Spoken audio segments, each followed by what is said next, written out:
Dan Davis, ADK Wealth Advisory Group, Financial Planning World, coming to you at the end of Q1 2025. It's April 1st, and this is not April Fool's Day on this account for the video. And what I really want to talk about today is market conditions, what's driving it, what are some things that are obvious that are coming from that, what are some not so obvious, and what's our outlook for the year. So if you take a look at Q1 2025, first 2 months, January and February, started off really strong, both in the stock market and the bond market. In March, just had complete capitulation in the stock market. Complete capitulation is probably a little too strong, but it feels like that because so much is negative in the news, globally, etc. As you've heard me talk before, I believe that we're at a secular cycle. That's the crisis cycle. So you've got the backdrop of crisis, and then you've got all of these disruptive policies around tariffs, around deporting, all kinds of things, and it just really feels really bad. So S&P 500 ended the quarter down about 4 2/3. I'm sorry, 4.27. So it probably feels a lot worse than call it 4 1/4, because the reality of it is that we were up more than that going into March, and then we lost all of that and then some. On the flip side of it, the bond market's up, call it about 2 3/4. So this is the first time in a while that the stock market's been down, that we've been getting some benefits from the diversified part of the bond portfolio. As you heard me talk in our market update in January, we were expecting the stock market to do on the low end high single digits, on the high end low double digits. We're still expecting that. You also heard me talk about a lot of volatility. That's what we're feeling right now. On the bond market, our outlook was we thought we'd see somewhere between 5 to 7, towards the 7 side. Our outlook's still there.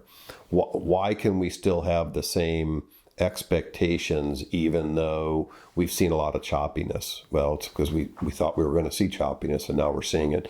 You heard me talk last year that we thought the growth markets would pull back considerably at some point. That's what's really occurred. If you look at a chart and you break the S&P 500 into the value components and the growth components, the value components have been in pretty much sideways, whereas the growth components have got spanked.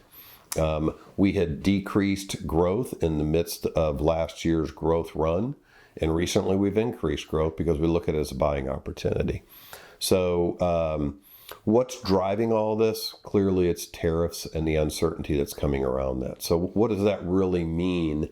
The answer is no one really knows. I'll tell you what I don't think it means. It doesn't mean a depression. When I read a lot of headlines and then they reference the depression and tariffs, it really irritates the crap out of me. And the reason why is it's just poor journalism. If you take a look at the depression, Bernanke, the previous chairman of the Fed, is expert in the depression. And if you read his seminal material on it, you'll hear that it's a monetary policy, not trade wars. Now, trade wars don't help, and we're in trade wars. It's beyond tariffs. But trade war do not create depression. Now, what they do is they do hurt the economy.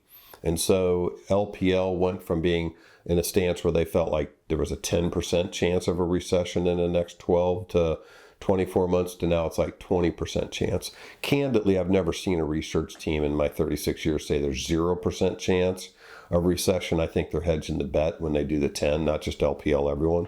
I think the 20% is really more like a 10% probability. All the dashboards I see, I don't see a risk of recession in the next 24 months.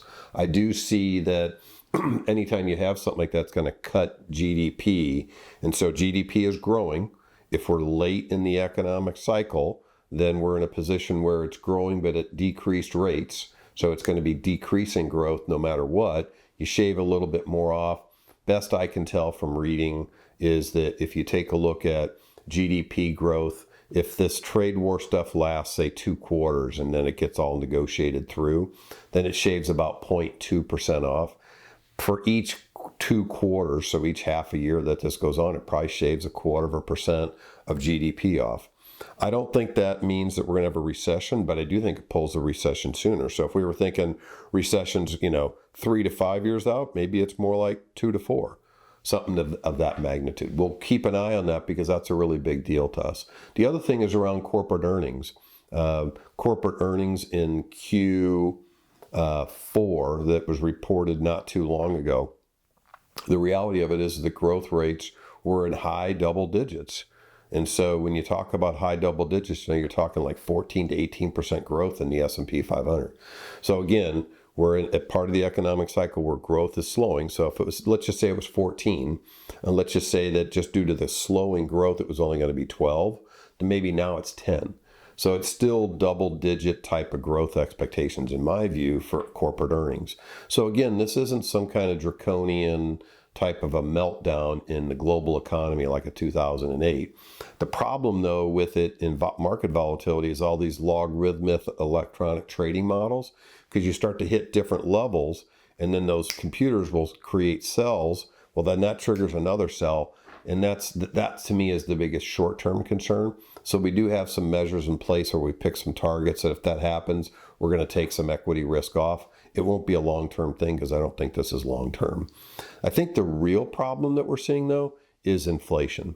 The most recent prints of inflation were not bad, but if I take a look at immigration policies in America and tariffs, both of those create more weight on inflation. I'm not talking stagflation like the Carter administration. I'm just talking inflation that's going to be hard for the Fed to hit their targets. So tariffs, if you take a look at that alone, as you heard me talk before, there's probably three parties, if you will, that pay the tariff. The exporter, the importer, and the consumer. Consumer doesn't pay at all, but no matter what, that's creating inflation globally. And in two of those, it's creating inflation within our country. And then with a lot of the immigration policy, I was talking with a good friend of mine who runs a Latin American part of an American business. And they had to slow a lot of stuff down coming forward over the next quarter or two.